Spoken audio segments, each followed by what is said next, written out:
ಆತ್ಮೀಯ H16 news ಅರ್ಥಾತ್ ಸಿದ್ದರಾಮ್ಗೆ ಸ್ವಾಗತ. ನಾನು ನಿಮ್ಮವ ಎಮ್ಮ ಮಲ್ಲಪ್ಪ ಜೋತಾರ. ಆತ್ಮೀಯರೇ, ಅಖಿಲ ಕರ್ನಾಟಕ ರಾಜ್ಯ ವಿದ್ಯಾರ್ಥಿಗಳ ಸಂಘ ದೊಡ್ಡದಾಗಿ ಸ್ಟ್ರೈಕ್ ಮಾಡ್ತಾ ಇದೆ.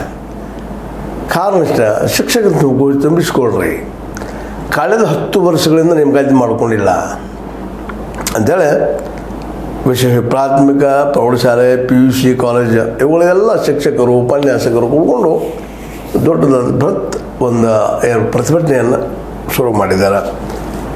ಕಳೆದ 10 ವರ್ಷಗಳಿಂದ ಪಾಪ ಅಡ್ಡಾಡ್ತಾ ಇದ್ದಾರೆ. 10 ಹೆಚ್ಚಾಯ್ತು ಬಿಡಿ ಹೇಳಿದ್ದಾರೆ, ಕಡಿಮೆ ಆಗ್ತದೆ, ಎಲ್ಲ ಒಂದಿಷ್ಟು ಆಗ್ತದೆ, ಒಂದಿಷ್ಟು 10 100 ತೊಗೊಂಡಂಗೆ ಮಾಡಿ ಉಳಿದೆಲ್ಲ ಮುಂದೆ ಆಗ್ತಾ ಹೋಗೋದು, ಕೋರ್ಟ್ ಮ್ಯಾಟ್ರ್ ಮಾಡೋದು, ಮತ್ತೇನು ಮಾಡೋದು ನೋಡ್ತಾನೆ ಇದ್ದೀವಿ ನಾವು. ಅದನ್ನು ಸರಿಯಾಗಿ ಎಕ್ಸಾಮ್ ನಡೆಸಲಾರ್ದು, ಮತ್ತೇನೋ ಕಾರಣಕ್ಕೆ ಹಂಗೆ ಮುಂದೆ ಹಾಕ್ತಾ ಹೋಗೋದು, ಮತ್ತೇನೋ ಮಾಡೋದು.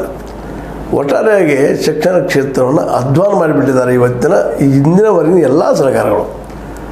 ಶಿಕ್ಷಣದಕ್ಕೂ ಬೇಕಾಗಿಲ್ಲಪ್ಪ ನಮಗೆ ಅನ್ನುವಷ್ಟು ಮಟ್ಟಿಗೆ ಅದರ ಬಗ್ಗೆ ಏನಪ್ಪ ಅಂದ್ರೆ ಅಗೌರವ ಅಂದರು ಅಥವಾ ಅದರ ಬಗ್ಗೆ ಸಿಟ್ಟು ರೊಚ್ಚು ಗೊತ್ತಿಲ್ಲ ನನಗೆ. ಬಟ್ ಇಷ್ಟು ಮಂದಿ ದೂರ ಮಾಡಿದಾರಲ್ಲ, ಅಲ್ಲಿ ಏನು ಇನ್ನು ಶಿಕ್ಷಣ ರಂಗದಲ್ಲಿ ಏನು ಇಲ್ಲಪ್ಪ ಅನ್ನೋದು ಅಷ್ಟು ಮಟ್ಟಿಗೆ. ಪಾಪ ಕಲ್ತಂಥ ಮಕ್ಕಳು ಇವತ್ತು ಬೀದಿ ಪಾಲಾಗಿದ್ದಾರೆ. ಸುಳ್ಳಲ್ಲ, ಅದೇನ ಕಣ್ಣಿ ಕಾಣ್ತಾ ಇದ್ದಾರೆ. ಒಳ್ಳೆ ಎಜುಕೇಷನ್ ತೊಗೊಂಡು ಅವ್ರು ಉದ್ಯೋಗದಿಂದ ಒದ್ದಾಡ್ತಾ ಇದ್ದಾರೆ.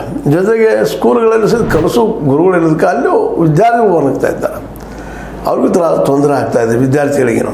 ಅತಿಥಿ ಶಿಕ್ಷಕರಂತೇಳಿ, ಅತಿಥಿ ಉಪನ್ಯಾಸಕರಂತೇಳಿ ತೊಗೊಳ್ಳೋದನ್ನು ವರ್ಷ ಆದಕೊಳ್ಳೆ ಮನೆಗೆ ಕಳಿಸೋದು, ಮತ್ತು ಮುಂದಿನ ವರ್ಷ ಹೊಸ ತೊಗೊಳೋದು. ಹಿಂಗಾಗಿ ಪಾಪ ಅವ್ರಿಗೆ ಯಾವುದು ಏನು ಗೊತ್ತಾಗ್ತಾ ಇಲ್ಲ. ಇವತ್ತು ಶಿಕ್ಷಕದಾರಂತ ಅಥವಾ ಉಪನ್ಯಾಸಕದಾರಂದ್ರೆ ಮೊದಲ ನಿಮ್ಮ ನೆಟ್ ಕ್ಲಿಯರ್ ಆಗಿದ್ದೀನಿ ರೀ ಅಂತ ಕೇಳ್ತಾರೆ. ನೆಟ್ ಕ್ಲಿಯರ್ ಆದವ್ರಿಗೆ ಎಲ್ಲಿ ಹಾಕಿದಾರೆ ನಿಮಗೆ ಜಾಬಿಗೆ ಅಂತ ಕೇಳ್ತಾರೆ. ನೆಟ್ ಇರಲಿ ಮತ್ತೊಂದಿರಲಿ ಎಲ್ಲ ಎಕ್ಸಾಮ್ ಪಾಸ್ ಆಗಬೇಕಾ. ಪಾಸ್ ಆದ್ಮೇಲೆ ನೌಕರಿ ಇರೋದು, ನೆಟ್ ಆದರೂ ನೌಕರಿ ಇರೋದಿಲ್ಲ, ಕೂಡುವಂಥ ಪ್ರಸಂಗ ಬರ್ತಾಯಿದೆ. ಅದಕ್ಕೆ ಈ